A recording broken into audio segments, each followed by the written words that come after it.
Welcome to Soccer in 60, presented by the Empire Strykers. Get ready for your weekly look at all the pro soccer teams in Greater Los Angeles. We've got all the news and analysis you need, from LAFC and the LA Galaxy to the Empire Strykers, Angel City FC, and Orange County Soccer Club. Now, buckle up and enjoy Soccer in 60. Welcome indeed to the fastest paced soccer show in SoCal, covering all the week's news, highlights, and more from LAFC, the Galaxy, Angel City, Orange County Soccer Club, and of course, the Major Arena Soccer League Zone Empire Strykers. This is Soccer in 60, brought to you by SAC Health System. Hello and welcome. I'm your host, their friendly neighborhood Scarf, J.R. Liebert, and of course, on the screen with me, two of our incredible team that covers soccer across the Southland. First and foremost, the Soccer in 60 OG himself, Orange County Soccer Club's very own Timmy K. Tim Kolatz. Welcome back to Soccer in 60. Hey, good to see you, Scarf, after you taking a week off, being on the shelf, man. Good to see you, my friend.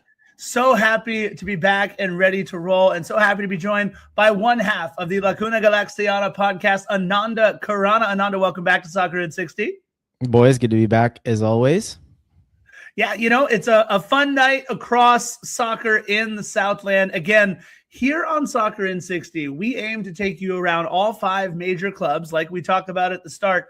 And all that means for this episode, 60 minutes, is 14 matches to either look back or look forward to, plus an interview with, look, he wears a lot of hats. I'm just going to take a line from Dos Equis and call him the most interesting man in indoor soccer.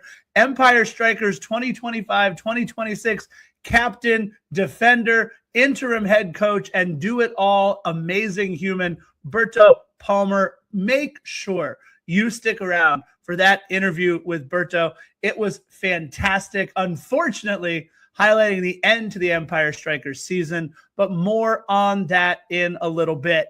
In partnership with the Empire Strykers, experience the thrill of game day with Omnitrans. Be in the heart of the action at Toyota Arena and let Omnitrans take care of the ride. Simply download the Transit app to catch your bus and enjoy a stress-free trip to cheer on the Strykers. Don't miss out on the excitement and make every moment count at Toyota Arena. Ride with Omnitrans to your next Empire Strykers match. It's time to transition right into talking about the Los Angeles Galaxy.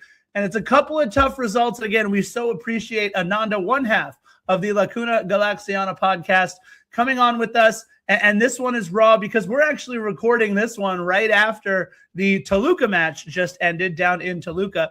But first, let's get to Landon Donovan night out at Dignity Health Sports Park. The atmosphere was electric. Landon in the building. But unfortunately, the result not quite there. But I think the Galaxy played really well in this one. Ananda, I want to get your take first. 19 shots created, 7 shots on target.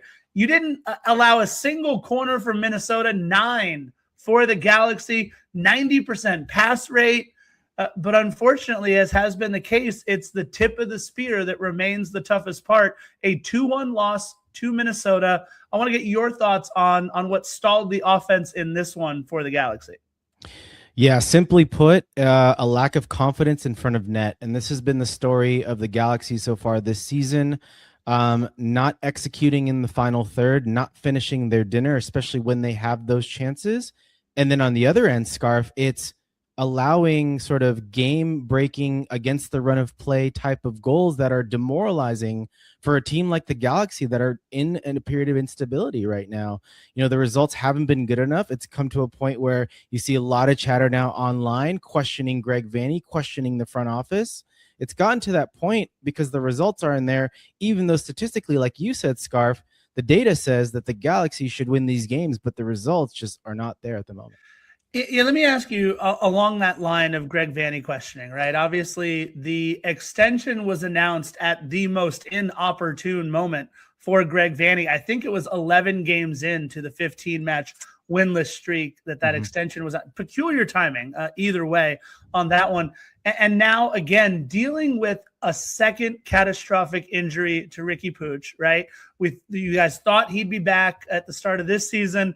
Rehab did not go well. He's injured again for all of this one. And I look at the numbers and I look at what Greg Vanney has to cook with in the kitchen. Obviously, they bring in Joao Klaus. But how much of this is going to fall on Greg Vanney's shoulders either way, even if a team plays tactically well, like it looks like they did, at least on paper, against Minnesota? I mean, the reality of this business, Scarf, is it's a lot easier to fire one guy versus 22 or 25, right? And I think that's just the business and that's just the game. And ultimately, it's going to come down to that. And then you see, other coaching situations around the league with coaches that have long tenures that have been successful with their clubs. They're now no longer with their teams. You look like cases like Oscar Pareja, for example, right? And it's to a point now, Scarf, 6 games, only 5 points.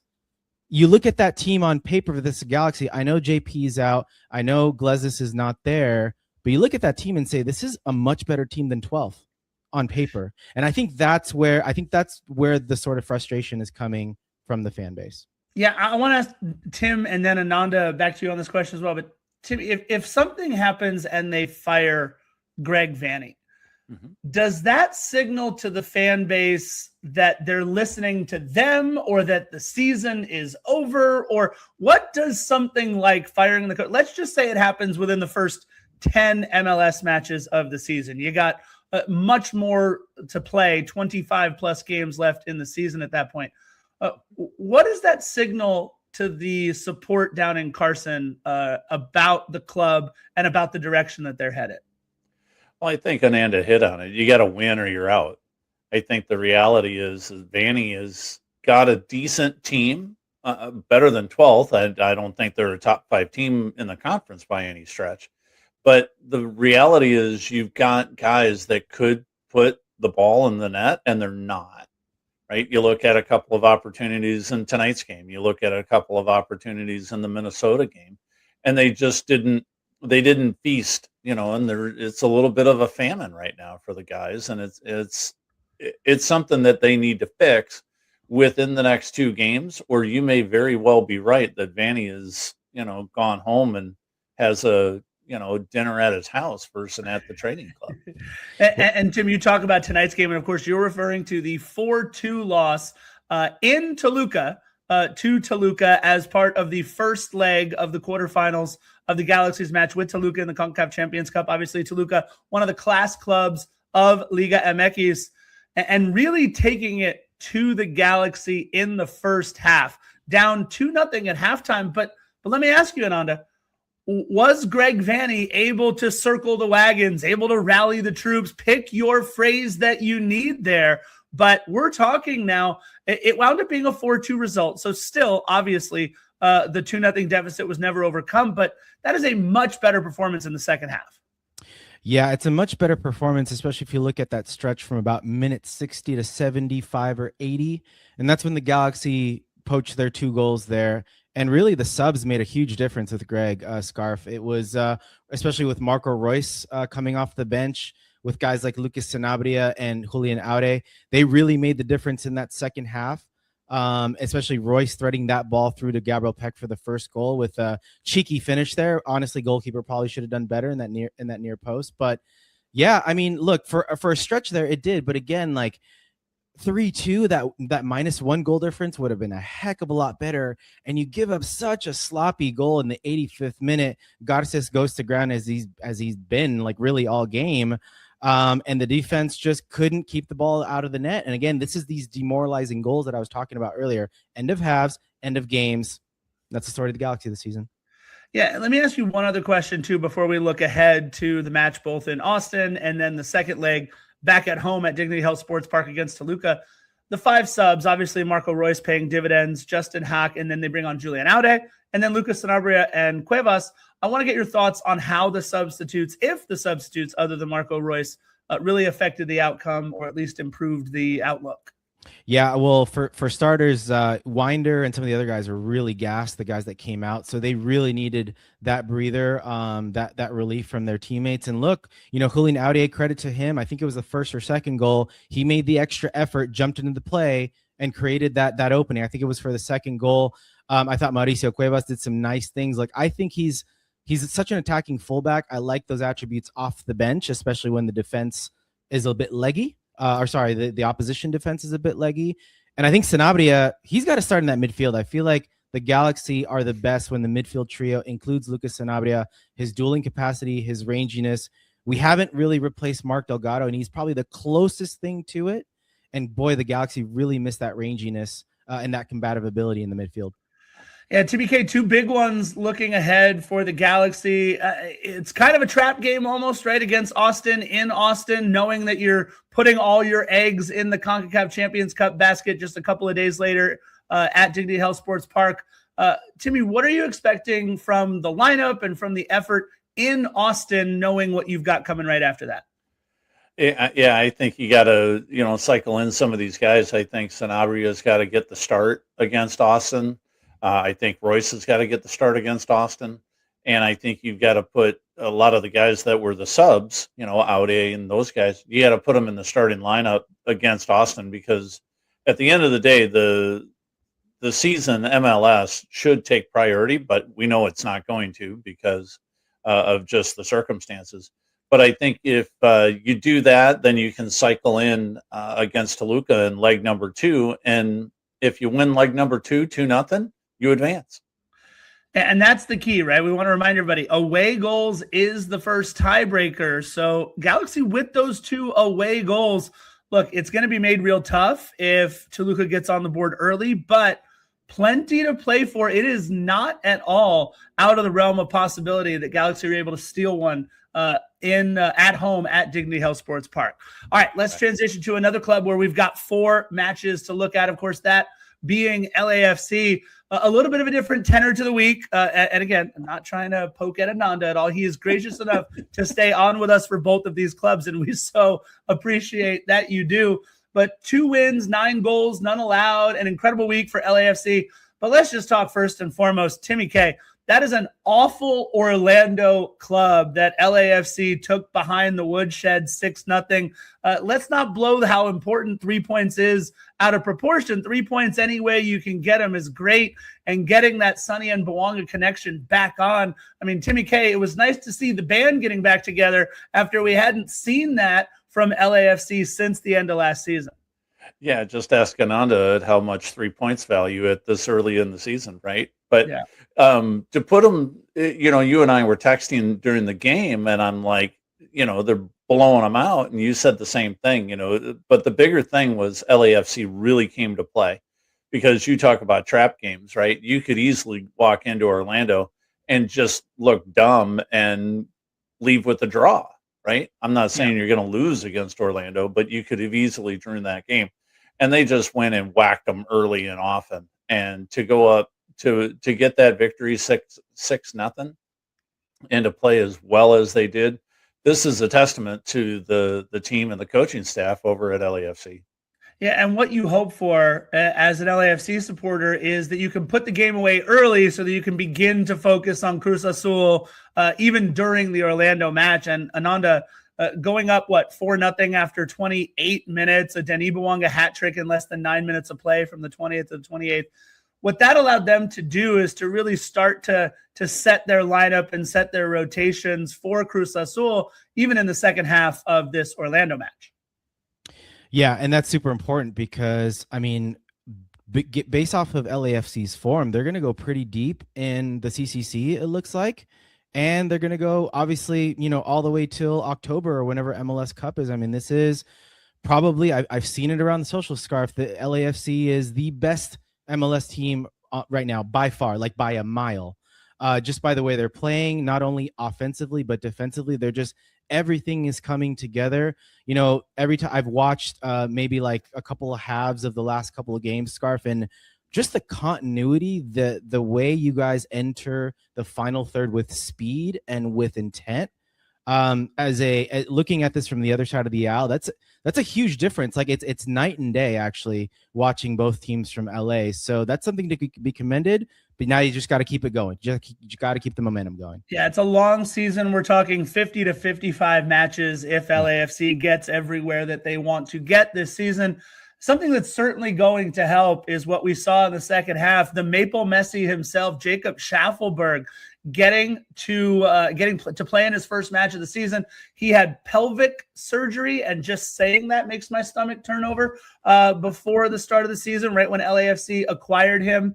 And he registered an assist to Tyler Boyd for goal number 6. It was a beautiful cross. Boyd did the rest of the work on a header that he put, just past a rough day for former keeper for LAFC, Maxime Crepeau. Really felt badly for him. Edward Atuesta didn't look like he wanted to be there after 20 minutes either. I felt particularly bad for Martin Perelman, the coach who'd been on duty for 25 days. You mentioned they fired Oscar Pareja. You see why. These guys look like they've quit. Perlman and an assistant under Pareja. But for LAFC to get a player the likes of Jacob Schaffelberg now healthy, I mean, you're talking about having a guy like Jeremy Abobasi, who has, dozens of MLS goals under his belt coming off the bench. A player like Nathan Ordaz, who we saw so much out of last season. David Martinez has basically relegated him to the bench for most of this season with the way that he is playing. More on David Martinez in a minute. And now you bring in a player the likes of Jacob Schaffelberg, a Canadian men's national team striker who is looking to improve his chances and show that the Canadian men's national team player is healthy and ready to go for the World Cup. It's an embarrassment of riches. And, oh, by the way, Hugo Lloris continues to keep clean sheets in between the sticks. And that's all well and good, but the team that you are going to face next, the newly crowned number 1 club again in CONCACAF, Cruz Azul, and for 20 minutes, LAFC got taken to the mat. They were pushed, they were shoved, they were knocked all around BMO Stadium. Most of that stadium, 65% maybe, in blue Cruz Azul jerseys. It was absolutely electric, the away support there at BMO Stadium. And LAFC able to take body blow after body blow for the first 20 minutes, and a little bit of Muhammad Ali, maybe a little rope-a-dope. I asked Mark Dos Santos in the press conference, what changed after 20 minutes? And what he said was, well, I made an adjustment, but I'm not going to tell you what the adjustment is. I said, okay. All right, he's not going to tell us. I'll tell you what one of the adjustments was, Timmy K. The fact that David Martinez is a different kind of player in 2026 under Mark Dos Santos than he was under Steve Cherundolo. What a game for David Martinez in this one, Timmy. Yeah, and you said you hit the nail on the head, right? He is a completely different player this season. He's really, we kind of joke, feeling your oats, but he's really come into his own this season under Dos Santos. He really... Ananda mentioned it earlier about confidence. The guy's confidence is through the roof. I think under Cherundolo, it wasn't quite there. You saw flashes of it, bits and pieces. But now under Dos Santos, I think he's just got the confidence to be on the ball, to take the shot, to make the pass, and not worried about getting yanked and put on the bench for 2 games. Yeah, and Nanda, before we look ahead to LAFC's version of that Austin game, a game in Portland right before they travel to Cruz Azul to play their leg, I got to ask you, we saw FC Cincinnati up 3-0 in their first leg against Tigres, and then they went down to Tigres and got absolutely hammered 5-1. Now, I know this is a very different defense for LAFC than it is maybe for FC Cincinnati. But what do they have to avoid? What do they have to do when they head down to Cruz Azul to avoid the same fate as an FC Cincinnati? Yeah, they just have to really just keep doing the things that you've been doing on the defensive end, those repetitions, that muscle memory, that togetherness that LAFC has had. Of course, Hugo Lloris, hopefully he continues with the hot hand as well and makes a couple of big saves. But look, you keep it tight in the back. And then when you smell blood in terms of the counter, and you see Denny Wonga and Son and those guys streaking, you hit them in the right moments, right? And that's going to keep the opposition a little off balance to say, oh, we've got to think about what's behind us now. But, it's always tough to play Mexico, man. That crowd, the energy, all the whole atmosphere, all the elements are going against you. So it's just about keeping it tight and then just making sure you put in a professional performance and you follow the game plan. Because look, you two guys talked about David Martinez earlier, but Marc Dos Santos has done a hell of a job this year, not only from a man-to-management standpoint, but from a game plan standpoint, how he approaches the game with his team.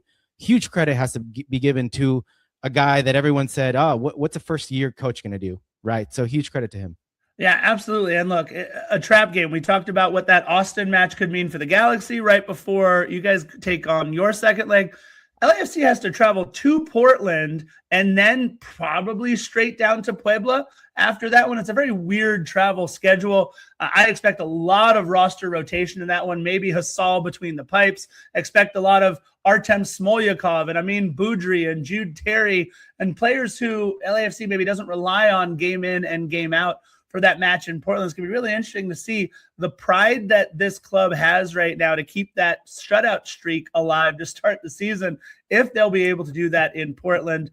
And then, of course, the match on Tuesday, April 14th, down in Puebla, 8,000 feet up with the elevation. That's another aspect that, my goodness, I mean, just playing at elevation, it's going to be rough. But I want to say a huge thank you. Somebody who's elevated this show time in and time out. That would be Ananda Karana, one half of the Lacuna Galaxiana podcast. Thank you so much, Ananda, for staying with us for both these clubs.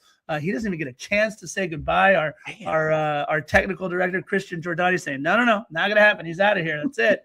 But it's you and me, Timmy K.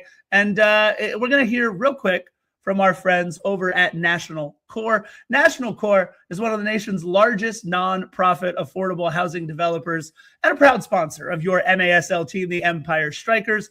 At National Core, they believe that soccer has the power to transform lives just like they do. They believe in building strong communities on and off the field. And to learn more about National Core and their mission, head on over to nationalcore.org. And don't forget, we have a fantastic interview coming up in just a second. Want to remind everybody, though, since we were last on the air, Strikers had 2 matches. And unfortunately, their 2025 season, 2025-2026 season, came to an end in the city named after the Algonquin word for the good land. Of course, that is Milwaukee. It is a fantastic interview, albeit a tough one, to hear Berto Palmer, their captain, their interim head coach for the 2025-2026 season. Their do-it-all man have to go through the highs of winning the first match in Toyota Arena, and then unfortunately the loss in both the second leg and the mini game. So who better to hear from? Our producer, Gunnar Burnt, sat down with Berto Palmer. Oh, and Timmy K. That's right. I apologize. Gunnar and Timmy were there. So let's hear from Gunnar, Timmy, and captain, interim head coach, the most interesting man in indoor soccer, Berto Palmer. All right. Thanks, guys. Today's guest hails from Jamaica, but since moving to Missouri as a young adult, he has become an absolute legend of the Major Arena Soccer League, having captained both the Kansas City Comets and the Empire Strykers over the course of a 12-year career. He is a 2-time MASL Defender of the Year, a 3-time MASL Elite 6 honoree. Most recently, he added another feather to his cap as he led his Strikers on a 4-game win streak and into the postseason as the team's backline anchor and interim head coach. Welcome back to Soccer in 60, Mr. Berto Palmer, Robert Palmer. Thanks for having me. Great intro. Appreciate that. People usually don't know that I write them, so it's rare credit that I'm getting. So I appreciate that.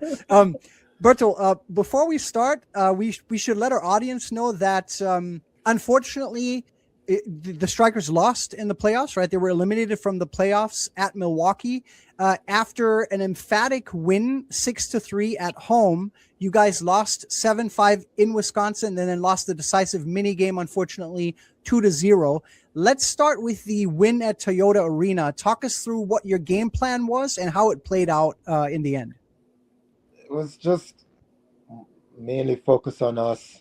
That's been the primary thing since I've, been the coach, is just, especially us, just work on everything offensively, defensively, to where, we can make sure collect and, so much the opponent, always, for sure have to keep an eye on the opponent, and we just try to neutralize their main players, and just kind of just try to neutralize their top players that they have. Once we can do that, we have players that will score. It was 2-2 a half. We were leading, we were controlling the game, and in no time, the game got frantic, and that's indoor. Once a team get momentum, in no time, and they could have, even taken the lead going to halftime, and we just came back out, as fresh, like a 0-0, and just try to pick up from the first quarter, and we just did that. We go in the game prepared for what they were about to bring, and we just execute on our half and just try to control our, emotions and just try to play through the game. And remember, it's just one game, it's because it's a series. Yeah. Hey, Berto, let's move on to the away leg. It was the close battle that many expected. In the end, you guys fell just short. What did you think of the performance by your team? Was there anything that surprised you? What made the difference in the end? Again, you look at playoff soccer, I think when you go into playoff, the set pieces, power plays, these things play a massive part. And just to capitalize on these things, obviously, after losing, we can always look at individual performance, and then, you had team performance involved as well. But they had their game plan, a little bit different than what I expected, and they came with it, and try to counter and go about it how to suit us best while not getting out of our element of playing. Because at the end of the day, you look at it, we just start playing this type of way. So, I don't want to ever get out of our element too, what we're doing, but try to always adjust. It's kind of like you're playing your offense, like tic-tac-toe, but you also have to play your defense. They had a game plan and they executed on their part, and it was one point the game was tied, and we had some momentum and control. We just didn't get over that hump of finding that goal to take the lead, and I felt like, I guess, whatever team is leading just so far win the games. It seems that way, and they took the lead, and they end up winning the other games. We are the one that were leading, and we won those games. So, right. Yeah, and then for everybody out there listening, I want to make sure that we don't lose sight of the bigger picture. When you took over as player coach, the Strikers had, like you mentioned a minute ago, really, truly their backs against the wall after losing a crucial game to Tacoma and dropping out of the playoff picture. You got them back above the line with 3 straight wins to close out the regular season. What were the key areas that you focused on to try and shift that momentum for the team?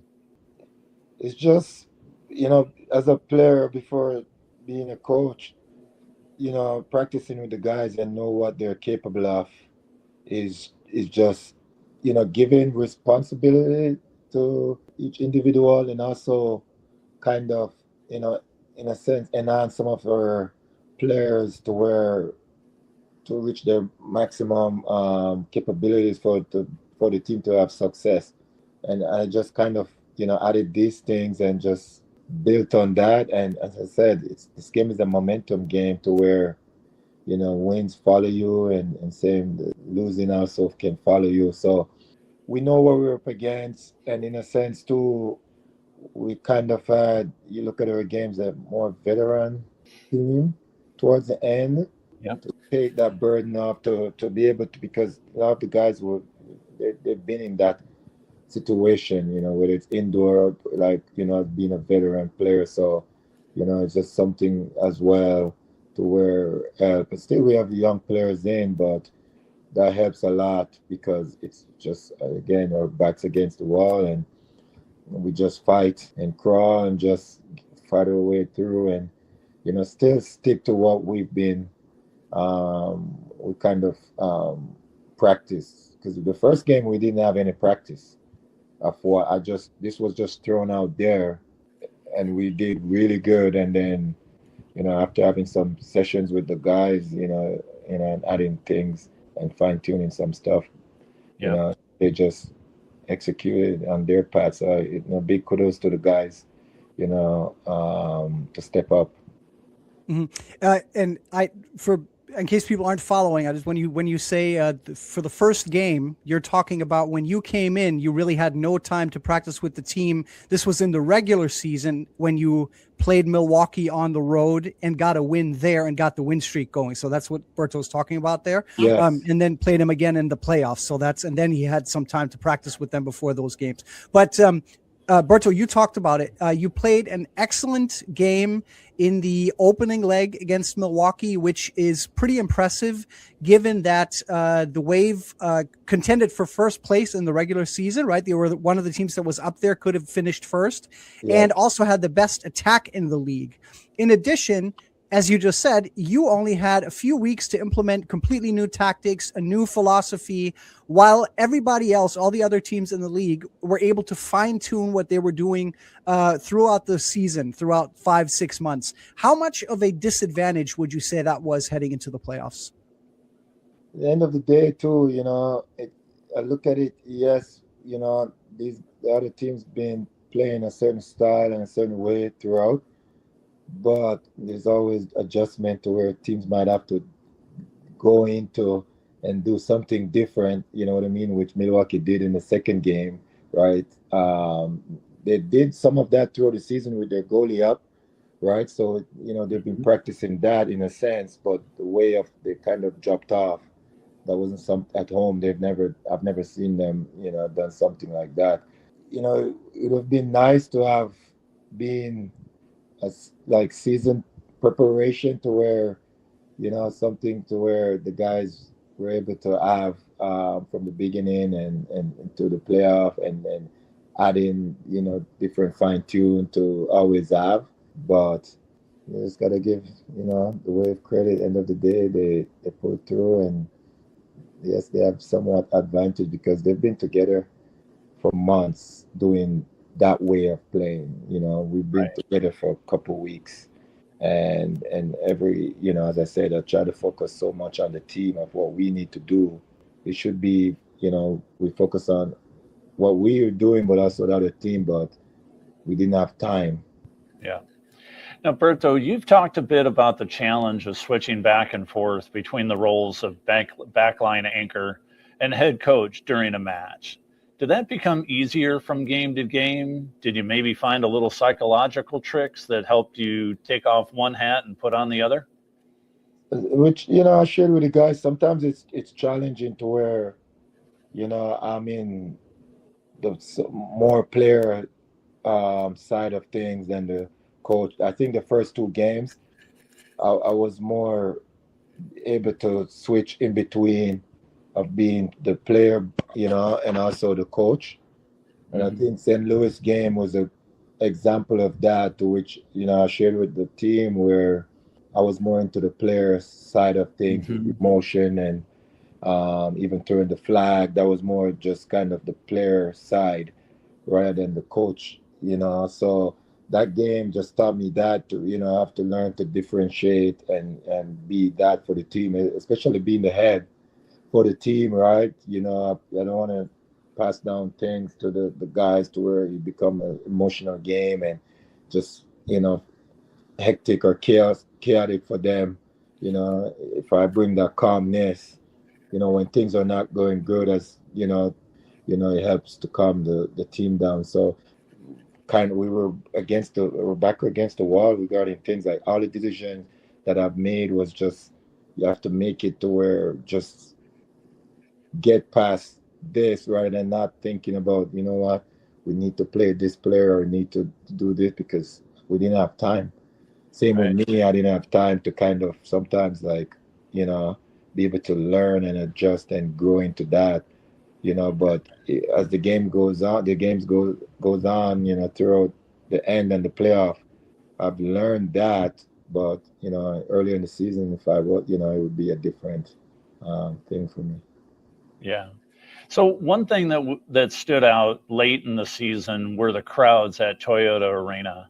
After setting a franchise record in the regular season finale with nearly 7,900 people, the Strikers drew close to 4,000 for the quarterfinal home leg, despite having only 3 days in between.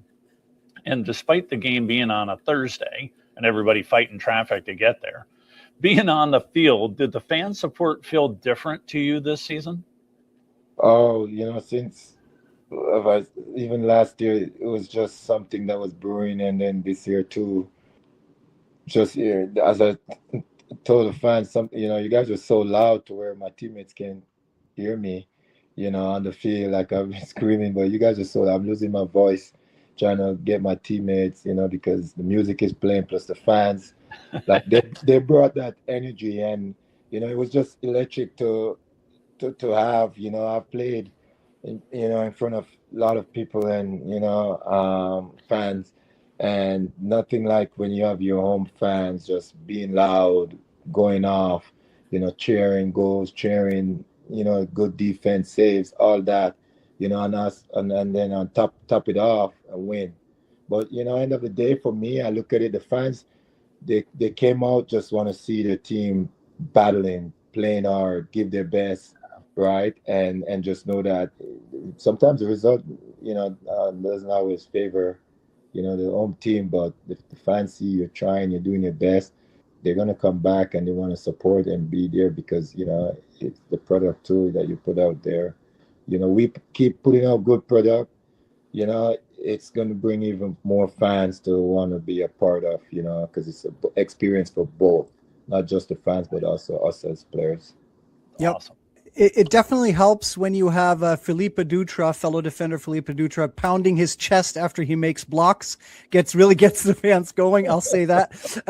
But hey, Berto, before we let you go, I just want to make sure people understand there's a specific reason, right? You weren't picked out of a hat. You were picked to coach the Strikers because you have a coaching background, including with your alma mater, Park University, back in Missouri. You're still a top player in the league. You were, again, among the best defenders this season, while also bagging 17 attacking points in the home leg against the Wave. You had a goal, 2 assists. I want to say 4 blocks. I actually didn't double check that now, but incredible performance. Now that you've coached in the pros, how much do you still love playing, and how much more are you drawn to coaching now? For me, I've been, before I was playing, right? My coach, when I was younger age, always see me as a leader and someone who can coach. But sometimes they always say coaches know best, just like parents, right? And I'm like, not so much. And then when I got in college and just get into coaching, at first I was, not shy, but not talkative like how I am on the field. And I just get into it and realize this is part of my calling to what I can help inspire and help, youth and just, share my knowledge. And I started loving it, and it just becomes something for me to where I love coaching. Like I normally coach off season, whether it's private group or just college or youth club soccer. But just to be here and coaching these guys and coaching the pros, like there's a lot of similarities, but it's just a little different in the aspect of, because I'm still playing, right, and as their teammate, but just coaching them and the group, it was just fantastic, respectful, the energy, everything. Like the guys showed up, I appreciate all the effort, like day in, day out. Like, as the coach, the hard thing for me was just putting players, because everybody's working so hard, and obviously it's a good headache to have as a coach, to where everybody wants to play.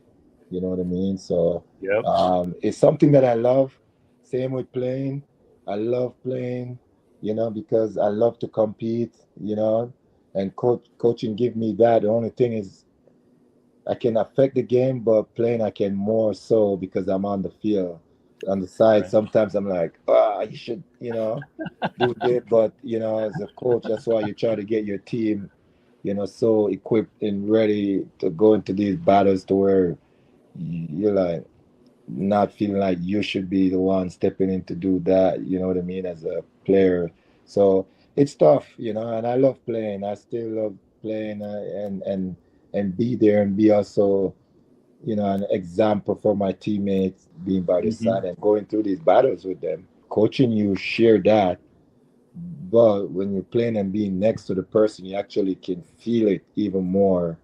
The energy and what's happening, because sometimes seeing from the outside it's different. Just like us when we watch soccer, everyone from outside can see the pass, they see this, but inside the field you're like, things seem fast and just chaotic. We don't, you know what I mean? So being on the field it's always something that I love to keep doing. Yeah. Yep. Well, whichever way your career goes after this season, you're an asset either way, whether you're on the field or you're on the bench. I almost said on the sideline. We don't really have sidelines anymore, but you're an asset either way, and you're also an asset whenever you come on the show. So really appreciate your time and the insight today. Congratulations on a great run to close out the season. Thank you so much for your time today, Robert Berto Palmer. Thank you. Thank you guys for having me. It's always a pleasure. Thanks, Berto. We appreciate you, buddy. Timmy, it's tough because we know how much he put on his back this season, especially towards the end of it. I want to say a big thank you to Berto Palmer for, again, becoming an incredible member of the Soccer in 60 interview family. All right, Angel City time. And it was a tough one to start out. Look, they are the class of the league heading into April. You've got the coach of the month of March in Alex Strauss. You have the player who I believe you're the one that called that she was going to lead the club in scoring this season, Svandis Jonsdottir, being named the player of the month in March. And unfortunately, when that calendar turned to April, they got smacked in the face by a very tough Orlando Pride club. They're about to take a 3-week international break, so this is the only match that we need to talk about, Timmy.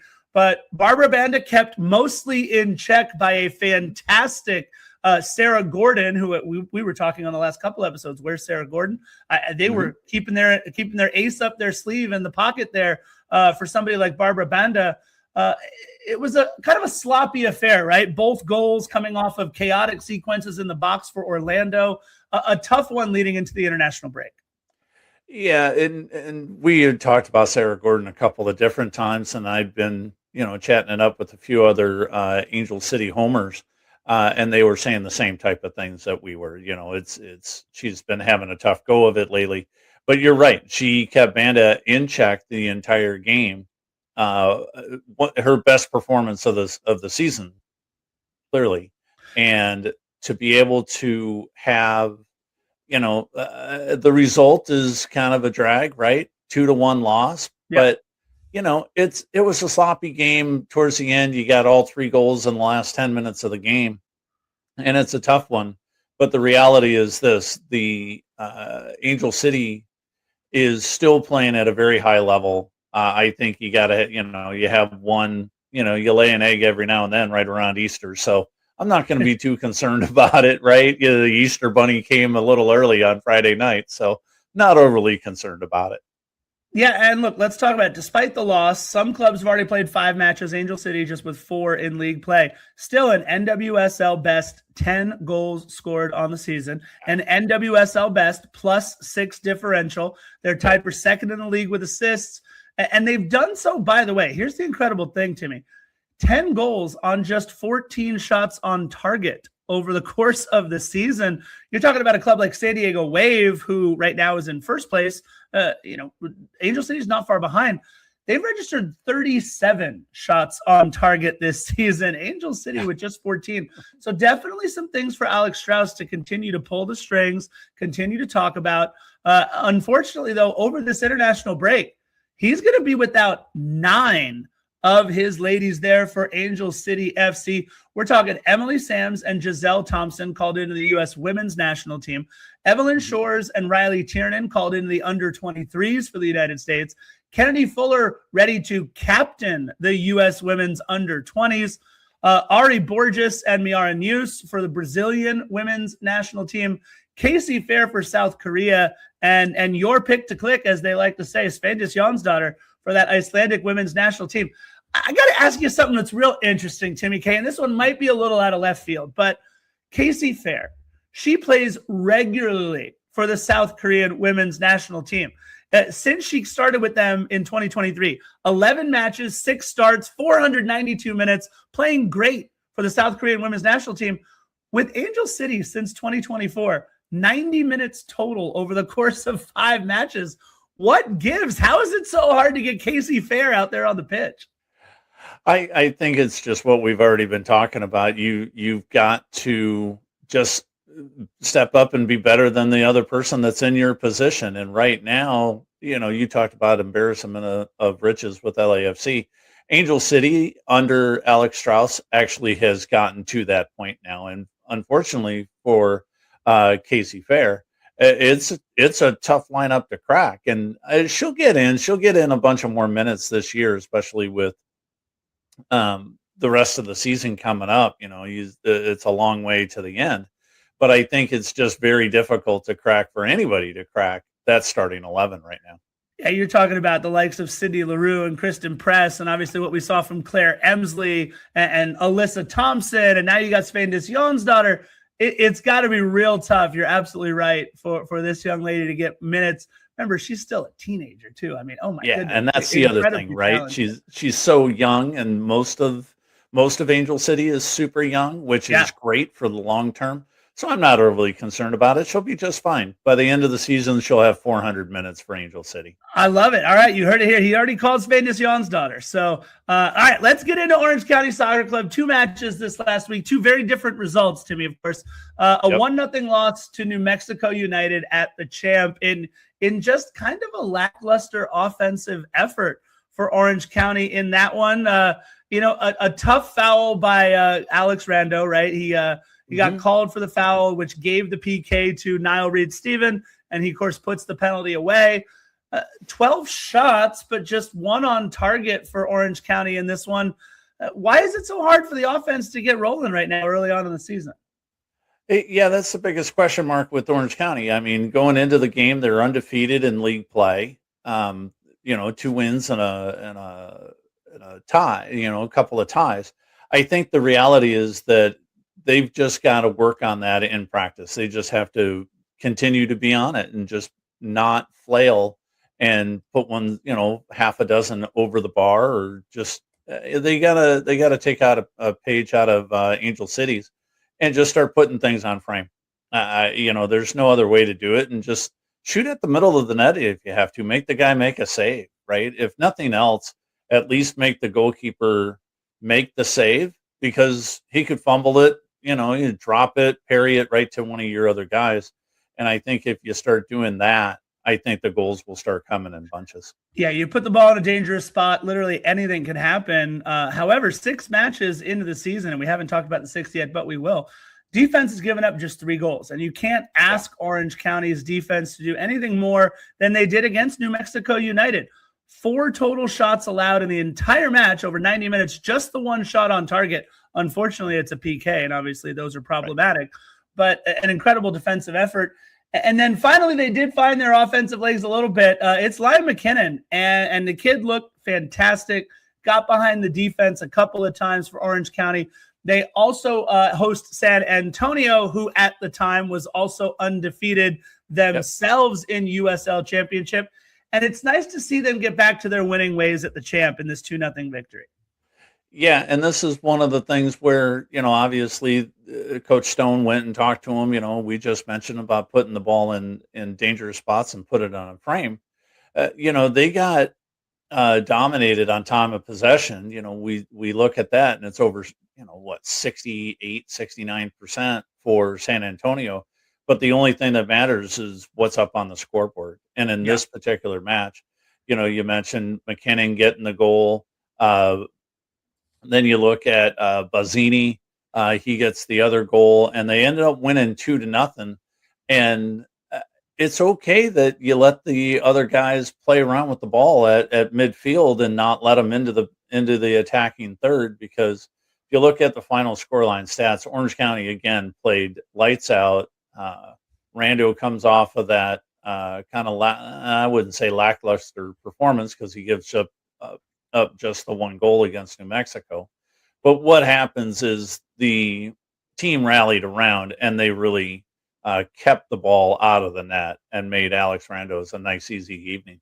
And that's something that San Antonio has done regularly over the course of the start of the season. They came in with a 400-plus minute shutout streak that Orange County was able to end quickly. And like you mentioned, it was Bazzini all along, cleaning up the mess inside the box for that second goal. Chris Hagart, by the way, looked great in this one for Orange County, but that's no surprise. He's done that over and over again. McKinnon almost getting a second one there at the hour mark on that beautiful header play. And let's talk about Rando. You mentioned him real quick. He had a massive save in the 72nd minute. And look, we've seen it time and time again.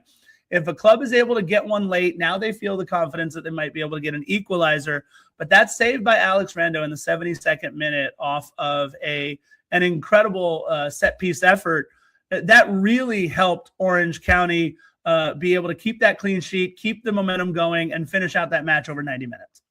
Yeah, exactly. We've been talking all night about confidence. And when you have the ability of your keeper to make that type of save, it just proves the fact that the rest of the team is going to be like, okay, here's what we need to do the rest of the match and keep Alex, to be a little less active the rest of the match and be God,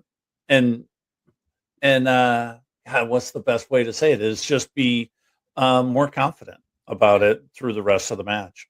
Yeah, and look, he's holding off Tet Cadano, right? Because we know Tet wants to play as well. He had a great end to last season. It's going to be interesting to see the club, though, now, because they get to travel to Tulsa, Oklahoma for their next one, Saturday, April 11th. It's always hard for the County boys when they're traveling all the way across country like that. And Tulsa's not an easy place to play. But that being said, you're talking about a club that after 4 matches, they've got just the 1 win in their season so far. They have a negative goal differential, just 5 points on the board. So it'll be nice for the County boys to be able to continue this momentum. Oh, by the way, the first place County boys, I know El Paso has a couple of matches in hand, but the first place Orange County Soccer Club right now, as we're nearing their 7th match of this USL Championship season. And I'm real excited, Timmy, because we talked about 14 matches that were either looking ahead or we did some quick recaps and talked about all the wonderful stuff. But now we get to talk about the best 11 for these 5 clubs. And boy, oh boy, did our producer Gunnar Burnt have some work cut out for him. Let's talk about the goalkeeper, Brandon Gomez, who was absolutely fantastic in between the pipes for Empire Strykers and their home match against Milwaukee. Captaining the club is our interview subject and the most interesting man in indoor soccer. Berto Palmer for his effort in that same match at Toyota Arena against Milwaukee. Eddie Segura for LAFC against Cruz Azul. Sergi Palencia for LAFC against Orlando.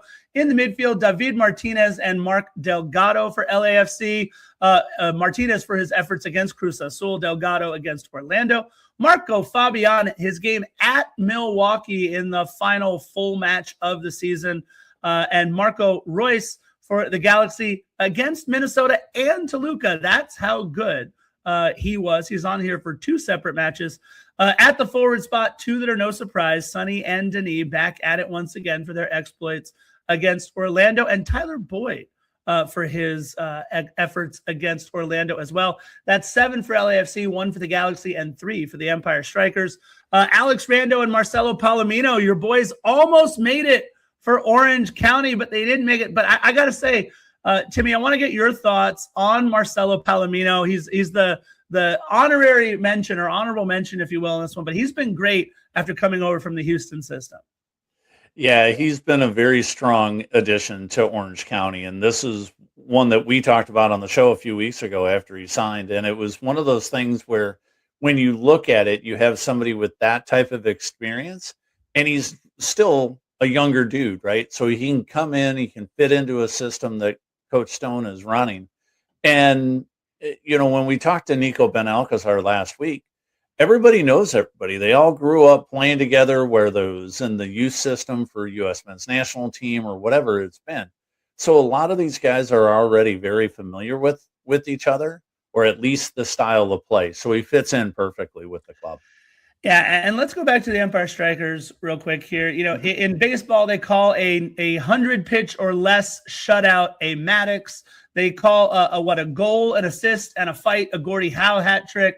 They're going to have to name something after Berto Palmer. They call it the Palmer, a goal, an assist, and a block. He had a goal, 2 assists, and 4 blocks in his effort at home at Toyota Arena against Milwaukee. And Brandon Gomez, I mean, absolutely fantastic. I believe he had 14 saves in the match as an indoor keeper. That is huge. A spectacular amount. And, oh, by the way, an assist as well. So getting offensive with it.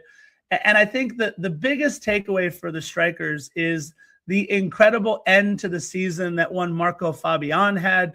A goal, an assist, and 3 blocks. So he scored a Palmer of his own, if you will, in that match in Milwaukee. And I know so many fans, so many supporters, Timmy, come out to Toyota Arena to watch Marco Fabian play. He is the superstar, the former gold medalist Olympian, and really helps put butts in seats. But an incredible end of the season for the Strikers, although it didn't end the way they wanted it to.